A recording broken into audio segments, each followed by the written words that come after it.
Hey, welcome back to DIY House Call. Today is a special segment for a viewer who has requested that we discuss something that's basically happens in most people's houses. And it involves this empty toilet paper roll. I think in everybody's house, there's someone who just does not know how this works. And so today we are here to help solve that problem, right? So, now ours is a little bit complicated, but what happens is, if you see that there is little to no toilet paper on the cardboard still, then you find a full roll, remove this, and some of them work a little bit differently. Ours like to fall apart completely, right? Yeah. And then you put the toilet paper in. Yeah. Now, a few things. Toilet paper always goes like this. It never goes like that. Always this way. It's science, guys. It just always pulls this way. So make sure you do that. Now,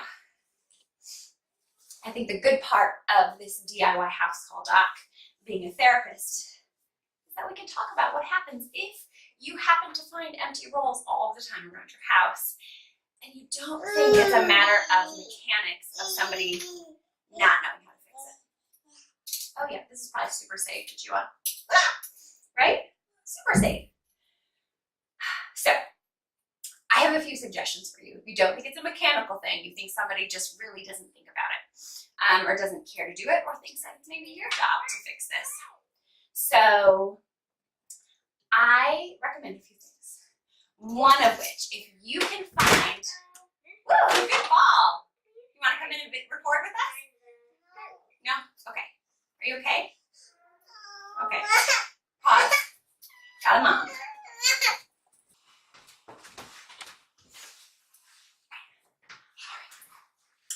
Sorry, sometimes my little co-stars can be unpredictable. We just had a wipe out behind the camera, but I think everybody's gonna make it, right? So, let's say that you assume that your significant other, family member, roommate, whoever, actually does know how to change toilet paper. One of the things that you can do that I would recommend is instead of nagging, she's been quiet this whole time. Instead of nagging, is try to catch it. If there's one time that you kind of catch them putting it on, you'd be like, oh my gosh, thank you so much. One of the things that I think is so helpful in any kind of relationship is knowing the person's love language. If you can see the link at the bottom of this video, and it's actually an awesome, Gary wrote a book about it, but he also has a great website that you can do like an online quiz, and they'll tell you what your love language is, and I think it's awesome. So definitely worth it, checking it out. But for example, my love language is words of affirmation. So if anybody really wants to encourage me to do something or reinforce something that I've done,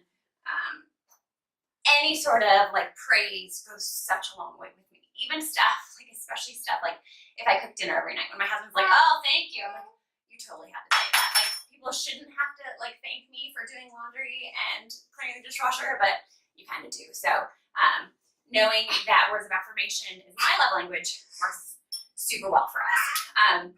Now, for example, say that your significant other, their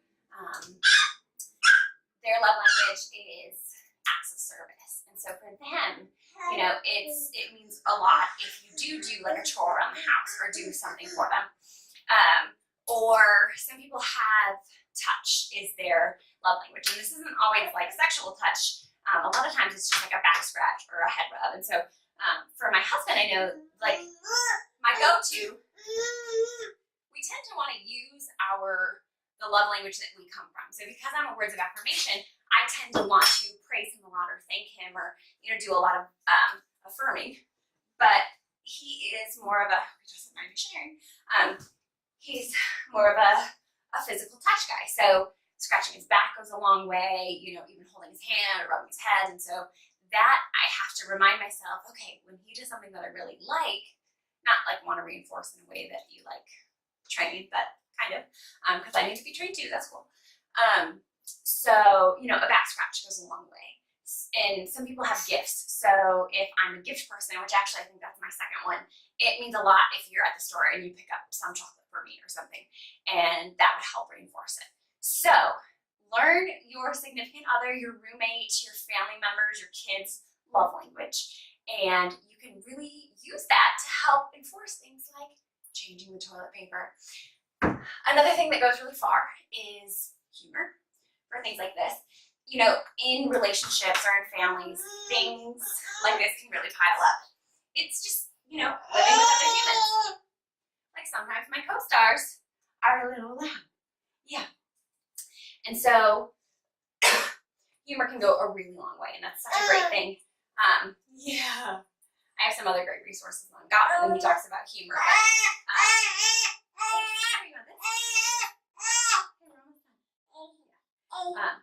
So, you know, you could do things like start doing like toilet paper roll sculptures, or set up pyramids, or, you know, just do goofy things with the toilet paper, or hide all the toilet paper, or stash lots of toilet paper. I think the thing with humor is that we have to be careful that it doesn't get into a like sarcastic humor. Can sometimes come across wrong or really not be received well. So be sure that you have a good sense of humor before trying to use humor to get people to do stuff. Lastly, if you are a spouse or significant other, family member, or family member or roommate, and your significant other or roommate sent you this video, oh my, it's probably because you need to just put the toilet paper on. So, learn their love language. Try to use humor as best as you can, but not in a way that's passive aggressive. And if all else fails, just send them this clip and a little thumbs up, winky face. And I hope that you get full toilet paper soon. So thanks for joining us for another segment, and I think next time we'll be back to doing some hardcore work, right? Have a kiss. Oh, can you say bye-bye?